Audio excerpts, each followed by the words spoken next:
Kamu lagi main di taman bareng anjing pudelmu yang imut. Saat kamu ngelempar bola, anjing itu langsung mengejar dan mengambilnya. Kamu ngelempar bola itu lagi dan ia mengejarnya lagi dengan riang. Tapi tiba-tiba berhenti. Anjingmu langsung diam, gemetaran, dan berbalik menatapmu. Ambil Coki! Tapi anjingmu masih saja diam. Lalu kamu mengambil bola itu sendiri sambil menatap anjingmu balik. Coki membalasnya dengan tatapan tajam. Kamu melempar bola itu ke dekatnya, lalu bilang, "Coki, ambil dong." Anjing itu menaruh kakinya di permukaan bola, lalu perlahan menggelengkan kepala sebagai tanda penolakan. Kamu mulai ketakutan sambil mengamati sekeliling. Rupanya orang lain juga mengalami masalah yang sama dengan hewan peliharaan mereka. Ada anjing yang menyalak ke pemiliknya, ada juga orang-orang yang berlarian menghindar. Coki menatapmu lagi, seakan-akan kamu baru saja melakukan kesalahan. Si Anabul mulai pergi, dan kamu mengejarnya sambil memintanya kembali. Setelah beberapa langkah keluar taman, kamu sampai di jalanan. Roda kendaraan di dekatmu berdecit keras. Sejumlah orang berlarian ke arahmu sambil ketakutan. "Hei, memangnya apa yang terjadi?" tanyamu. Dan beberapa saat kemudian, kamu paham sendiri. Sejumlah gajah, zebra, singa, dan gorila terlihat di jalanan. Semuanya melompati mobil, merusak hidran air, dan ngejar-ngejar manusia. Para gajah mulai ngeluarin bunyi berisik, dan saat jaraknya sudah cukup dekat, kamu bisa melihat ada penguin yang bertengger di atasnya. Kamu langsung teringat dengan Coki dan lanjut mencarinya. Setelah muter-muter di jalanan, kamu juga ketemu dengan orang-orang yang kehilangan hewan peliharaan mereka. Ponselmu dibanjiri pesan masuk. Teman-temanmu meminta untuk segera ngecek berita. Dan setelah browsing di internet, kamu baru tahu kalau perilaku hewan di seluruh dunia telah berubah jadi aneh. Kamu melihat rekaman video panda yang lagi masuk mobil dan nyetir sendiri. Video lain juga nunjukin sejumlah serigala yang lagi ngantri di supermarket. Simpanse terlihat keluar toko dengan setumpuk buku. Di video lain, kamu melihat ada anjing laut yang lagi nyeburin seorang pemancing ke laut. 3 pelayan duduk ketakutan di sudut restoran saat kawanan singa muncul di dekat mereka sambil menggeram. Salah satu dari mereka nunjuk ke menu dengan cakarnya, seakan-akan mau pesen makanan.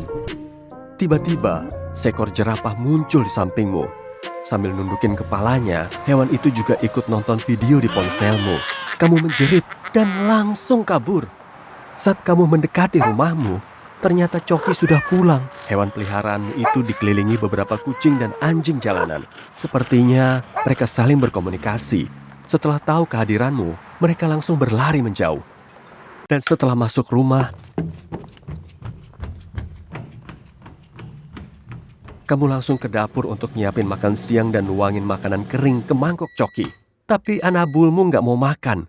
Ia mengarahkan kakinya ke piringmu, lalu melompat ke atas kursi, menunggumu nyiapin makanan manusia biasa. Meski terasa aneh, kamu ngasihin makananmu ke anjing itu dan duduk di sampingnya. Setelah makan siang, anjing itu berlari ke ruang tengah dan duduk di dekat lemari. Kemudian kamu membuka lemari itu.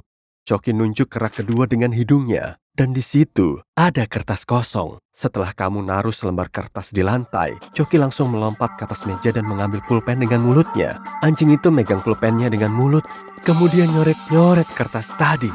5 menit kemudian, kamu melihat coretan itu dan langsung kaget. Ternyata anjingmu udah bikin tulisan berantakan yang sulit dibaca. Di situ tertulis, "Mulai sekarang aku bisa mengerti semuanya." Kamu menatap anjing itu dan ia mengangguk. Sejak saat ini, kehidupan manusia di bumi langsung berubah total. Gak cuma hewan peliharaanmu aja yang sudah berubah jadi makhluk berakal. Semua mamalia di dunia ini sudah secerdas manusia. Anjing gak lagi berjalan dengan tali pengikat. Banyak hewan peliharaan mulai kabur dari pemiliknya dan gak pernah balik lagi. Ada juga yang masih hidup bareng pemiliknya dengan syarat-syarat khusus.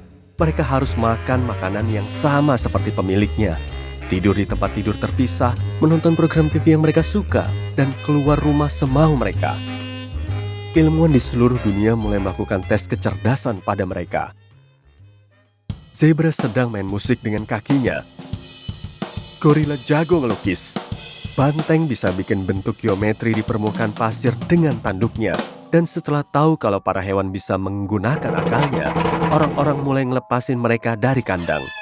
babi, domba, sapi, dan hewan ternak lain kabur dari area pertanian dan padang gembalaan. Mereka pengen hidup bebas. Produk daging seketika lenyap dari toko-toko. Produk susu terus melambat karena nggak semua sapi mau berbagi susu dengan manusia. Para hewan sudah mendapat kebebasannya, tapi nggak cukup di situ aja. Mereka juga pengen menyampaikan hal-hal penting. Sayangnya, itu nggak bisa dilakukan karena pita suara mereka beda. Untuk mengatasi masalah ini, ilmuwan nyiptain kalung yang bisa membaca aktivitas otak hewan, lalu mengubahnya menjadi ucapan. Dengan alat ini, mamalia akan bisa ngomong dengan suara robot. Berjuta hewan liar dan jinak keluar dari hutan di seluruh dunia. Para reporter mengerumuni mereka dengan kamera. Seekor lama berkalung mendekati mikrofon. Hewan ini bilang kalau planet ini nggak cuma milik manusia, tapi juga milik hewan. Mulai sekarang, manusia nggak boleh merusak alam. Kalau kita melanggar kesepakatan ini, para hewan akan mulai ngambil alih kota-kota besar. Undang-undang setebal 500 halaman kemudian ditandatangani. Dan semua poinnya tertulis secara detail. Sebagian hewan pindah ke hutan rimba, tapi beberapa mamalia memilih tinggal di lingkungan kota yang nyaman. Beberapa tahun kemudian, hewan dan manusia sudah terbiasa dengan cara hidup baru seperti ini. Tiap mamalia yang tinggal serumah dengan manusia juga memakai kalung alat bantu bicara. Dengan alat ini, mereka bisa berkomunikasi dengan manusia sekaligus menjadi anggota masyarakat dengan hak penuh. Sekarang, kamu bisa ngelihat serigala jadi kurir di jalanan, antelop jadi pelatih olahraga, orang utan bekerja sebagai petugas perpus, dan kelelawar jadi DJ terkenal yang suka bikin pesta tekno. Berkat kalung alat bantu bicara, manusia jadi belajar banyak soal hewan. Ternyata, banteng adalah hewan santun yang beradab yang gak suka dengan keributan dan perpecahan. Singa memang menyukai popularitas. Makanya, mereka pengen jadi aktor, penulis, dan pemusik. Beruang adalah makhluk paling pemalas di dunia. Mereka nggak kuat berburu dan pengennya tidur aja.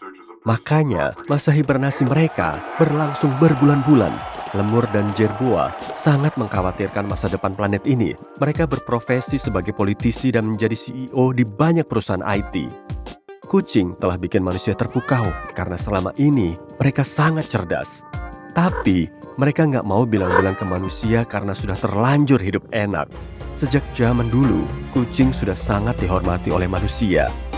Setiap hari mereka tinggal di dalam rumah, bersantai ria dan rebahan.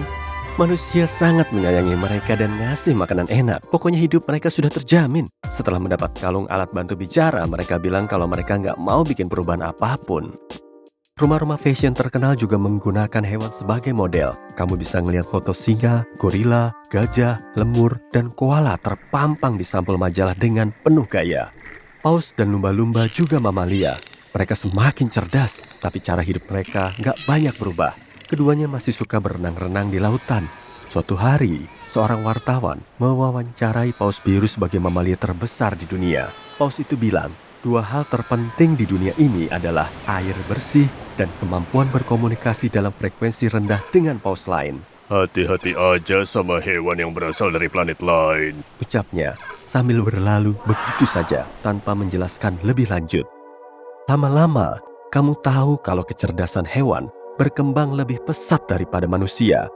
Mereka membuat pakaian unik yang bisa membantu mereka bekerja dengan alat gerak seperti manusia. Rusa Roy memakai pakaian ini saat membangun struktur dengan bantuan tangan mekanik, bukan kaki. Dengan teknologi modern, hewan bisa membangun rumah yang nyaman di dalam hutan. Mereka juga memasang kamera video di pepohonan untuk mengawasi manusia yang mau nebang pohon. Lalu, mereka nyiptain bahasanya sendiri untuk saling berkomunikasi tanpa kalung alat bantu bicara lagi, tapi dengan isyarat, bunyi, dan bau. 100 tahun kemudian, sekelompok rusa dan domba mendirikan perusahaan sendiri untuk menaklukkan luar angkasa. Mamalia mengirimkan roket pertamanya ke luar angkasa dan bersama manusia menjadikan Mars sebagai koloni.